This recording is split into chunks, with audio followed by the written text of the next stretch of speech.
Hello there, I'm Galahound19, and if you were to ask what was my favorite obscure anime, I'd say it's Sakugan Labyrinth Marker.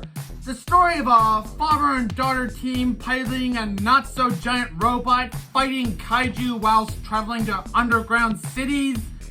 It's a fantastic show. Each episode is real fast-paced, so I decided to make it into one of my variety episodes. So here you go. Now this reality had gone through some sort of cataclysm. Maybe the polar ice caps melted, maybe it was some sort of pandemic, or maybe someone wrote an offensive tweet and started a nuclear war.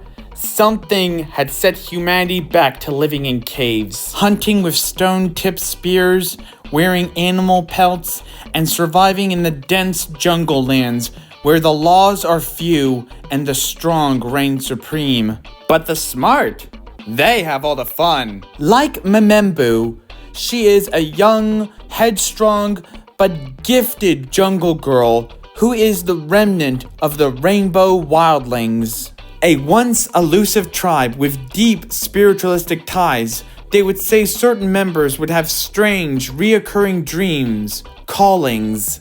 But unfortunately, not even a calling could have prepared them for what happened. One day, an enemy tribe had all but wiped out the Rainbow Wildlings and scattered their people. If Memembu was ever discovered, well, the kid doesn't care about the details. She always welcomes a challenge. It gives her such joy outsmarting hunters and making fools out of muscle-headed tribesmen with traps ready and tools prepared. And when those aren't enough, well, her father, Gabbro Galeforce, knows a thing or two about punching. After all, he was one of the most reckless warrior candidates before becoming a dad.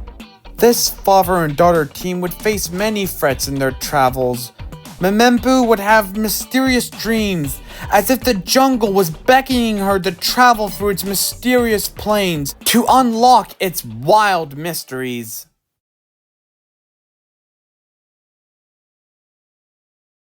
Alright then, now what I have to say about this roly-poly beastie is, Francis, this isn't your segment! You're not even in this episode! What? Step aside, dragon nerd. Now our story begins with, Zumari, you're not in the episode either! I haven't even introduced you as a narrator yet! Where's that kaiju narrator? Abigail! Oh, you want to hear a story? Okay. You want to know what to look out for? Other than an attacking kaiju? Fine prints. I'm talking insurance claims that don't pay up. I'm talking getting into an inflated price bunker that barely holds off a low category kaiju.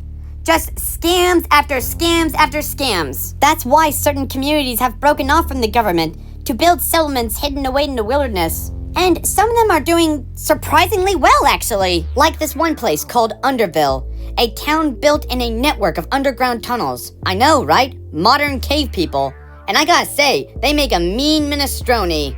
It is a thriving community, and with it underground, the larger kaiju can't get to it. They do get the occasional small to mid-sized kaiju attacks, but these folks found a creative solution to that too. They managed to tame a small lot of Category 1 kaijus.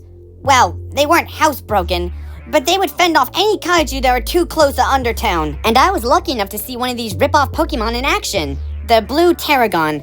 Although the folks there call it Big Tony, I don't see why, it's not even their biggest one. Just looks like an angry bowling ball with stubby claws. Anyway, it stands in about 22 feet with naturally grown armor around its limbs, shoulders, and hunchback. Despite its short appendages, it can reach greater speed and mobility by simply curling itself up into a ball, able to spin at 199.9 miles per hour, preferring to outmaneuver enemy kaiju and perform rollout attacks.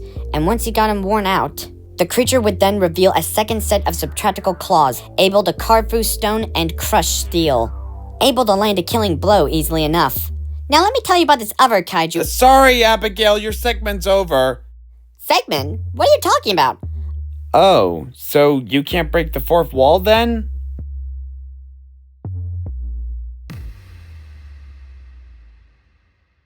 Vengeance. That was a reoccurring thought through much of Saketu's young life. I hope I'm pronouncing that name correctly. Anyway, she had lost her brother at a young age and one of her closest friends up and abandoned her shortly afterwards, and she couldn't find a reason why for any of it. Her shortcomings led her down a life of hustling, theft, and gang violence. But the woman was not without a code of honor. She never stole from the needy, she found plenty of friendships in her line of work, and when she eventually found her old friend, where some conflict was involved, they were both able to resolve things. For a time, Saketu's life was going well. Her anger went from a boil to a simmer. Or so she thought. One day, Saketu had a gut feeling that someone had their eyes on her. Maybe she was just nervous because she was in the middle of a job. The girl lugs around her own personal arsenal, so what did she have to fear? Saketu had an anonymous tip that a rival gang had possession of a highly valued and highly dangerous substance, so she wasn't backing out on this one.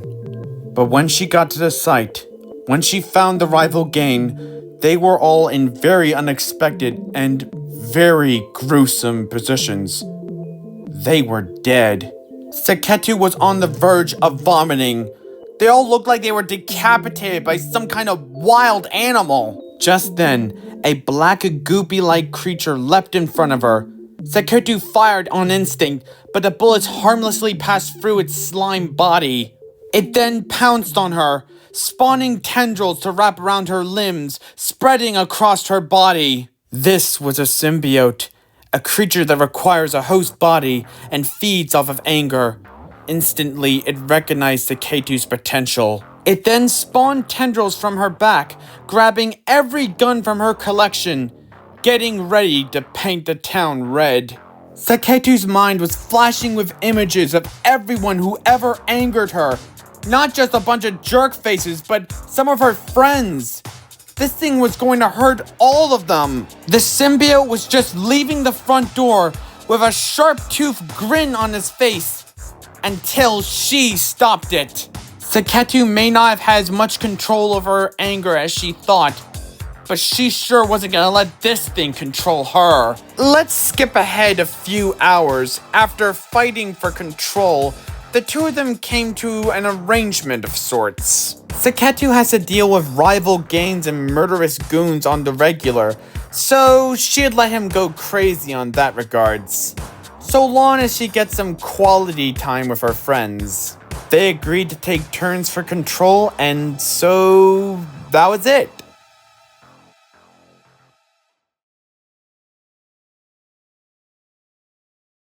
Now here's the usual spiel where I say, if you enjoyed this, like and subscribe, blah blah blah. Suggest whatever shows I should put in a variety episode, blah blah blah. Check out my content here, blah blah blah. And the next episode will be Deviant Reacts episode 7, which, as voted by you, is gonna have some awesome looking Marvel fan art, so don't miss it.